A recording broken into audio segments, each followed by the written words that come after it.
तो फिलहाल अभी आपके सामने एक और प्यारा सा सवाल है जो कि क्वाड्रेटिक इक्वेशन का है। सवाल हमारा क्या है, जरा गौर फरमाइएगा। a by a x minus one plus b by b x minus one that equal a plus b. तो आपको मालूम करना है x का वैल्यू। फिर से मैं वही पुरानी बात दोहराना चाहूँगा कि ऐसे सवाल हो तो आपके मन में ये ज़रूर ख्याल आएगा कि सर यहाँ पे आप इन दोनों का एलसीएम ले लो। अगर आप एलसीएम लेते हैं तो एलसीएम तो होगा a x minus one into b x minus one. लेकिन ऐसे सवाल को आप अगर एलसीएम लेकर बनाइएगा तो मामला फंस सकता है, सॉल्यूशन आपका पेचीदा होगा, लेंदी हो जाएगा। तो ऐसे लेंदी को आसान बनाने के लिए हम लोग कुछ मेथड का अप्लाई करते हैं। जरा गौर फरमाइए क्या करने वाले हैं। यहाँ पर आप जो देख पा रहे हो a by a x minus one है plus b by b x minus one है और इधर आपका a प्लस बी। क्या आप हमें बताओ a by a x minus one है तो इस b को आप इधर से माइनस कर दो a वाले टर्म में से, ठीक है, और यहाँ साइन प्लस है तो प्लस। फिर उसके बाद बताओ b by b x minus one और इसको a को जब इधर लाओगे तो माइनस a इक्वल जीरो होगा कि नहीं होगा।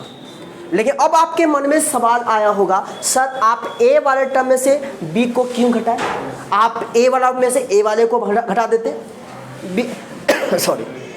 b वाले में से b वाले टर्म को घटा देते। लेकिन मैंने ऐसा नहीं किया। रीज़न क्या है, क्योंकि मैं इस बात को जानता था कि अगर मैं a इधर लाता हूँ और b इसमें से सेपरेट करता हूं और एलसीएम लूंगा तो मामला क्या होगा कि हमें कुछ कॉमन वगैरह जो होता है वो नहीं आएगा। हमें मेरा मकसद क्या होता है जिंदगी का कि कॉमन कहीं ना कहीं से ले आऊं। अगर आप यहाँ a लीजिएगा, एलसीएम लीजिएगा ना तो कॉमन नहीं आएगा। देखिए हमने जैसे कि यहाँ पर b लिखा है और यहाँ पे a लिखा है और दोनों का मैं एलसीएम ले रहा हूँ तो आपके सामने क्या आ रहा है जरा देखिएगा। लेकिन अब कहिएगा कि सर ये तो आप जानते थे, हमको कैसे पता चलेगा। तो ये चीज़ जो होता है ना प्रैक्टिस पे होता है, डिपेंड करता है। आप प्रैक्टिस करिएगा। हाँ, कुछ कुछ बातें आपको थोड़ा सा ध्यान रखना होगा। ध्यान कब होगा, जब आप जितना मैक्सिमम से मैक्सिमम सवाल को आप लगा लीजिएगा तो तब आपको ये आइडिया खुद ब खुद हो जाएगा कि हम यहाँ पर ए नहीं घटाएंगे बी घटाएंगे। देखिए कैसे। तो इसका एलसीएम आपका क्या होगा, एक्स माइनस वन।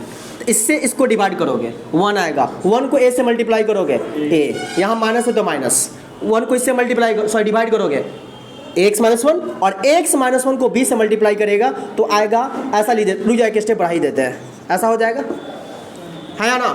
फिर इसका LCM bx minus one divide करोगे 1, b माइनस है तो माइनस, इससे डिवाइड करोगे ये आएगा, इतना को a से मल्टीप्लाई करोगे इक्वल जीरो। कोई दिक्कत परेशानी नहीं। अब जरा ध्यान दीजिएगा मैं क्या बताने वाला हूं। a माइनस से b से मल्टीप्लाई करिएगा माइनस ए बी एक्स, हाँ या ना, minus minus plus b by a x minus one, फिर प्लस, फिर इसका आप देखिए b माइनस क्या हो जाएगा ए बी एक्स और minus minus plus a one जा a by b x minus one equal zero. इतना तो समझ में आया होगा। अब जरा देखिए, मैंने अभी कहा था ना कि कुछ कॉमन आ जाएगा, तो आप देखिए कुछ दिख रहा है क्या। देखिए a minus a b x plus b, a minus a b x plus b, a minus a b x plus b. Same आया। तो अब आराम से क्या करोगे, कॉमन ले लोगे। कॉमन ले लेंगे तो कुछ ऐसा आएगा 1 बाई एक्स माइनस वन, फिर plus 1 by b x minus one. अब जरा बताइए, हम लोग बचपन में पढ़े थे कि यहाँ पे दो टर्म है तो कौन सा कॉन्सेप्ट अप्लाई करेंगे, इधर वाला कैसा अप्लाई करेंगे। तो इधर वाला जो कॉन्सेप्ट अप्लाई करोगे तो आप क्या ऐसा ही ना लिखोगे, देखना गौर से। इधर वाला अप्लाई करोगे तो इतना टर्म इक्वल क्या होगा, जीरो। तो लिखेंगे यहाँ पे a minus a b x plus b that equal to zero, हाँ या ना। Yes sir. a minus a b x plus b equal zero. मेरे को क्या फाइंड करना, x फाइंड करना। तो बउआ जी x फाइंड करने के लिए आप x वाला को एक साइड कर दो। तो क्या हम ऐसा लिख सकते हैं, a plus b equal minus वाला टर्म है तो हिन्ने आएगा तो प्लस हो जाएगा, हाँ या ना। Yes sir. हमें तो x चाहिए। तो आप बताओ x इक्वल क्या लिखोगे? x के साथ ये इनटू में है ना, तो डिवाइड में आ जाएगा, तो क्या होगा a plus b by a b. और इस तरीके से हमारा x का वैल्यू आया a plus b by a b, और एक हमारा ये भी आंसर हुआ। उम्मीद है बातें समझ में आई होगी। जरा ध्यान देना, एक और case.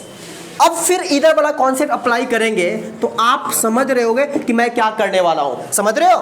1 by ax minus 1 plus 1 by b x minus 1 that equal to 0। हाँ या ना? अब जरा सोचिए क्या करेंगे, यहां पर एलसीएम लेंगे, तो ax minus 1 into b x minus 1 that, sorry अभी तो एलसीएम लिया।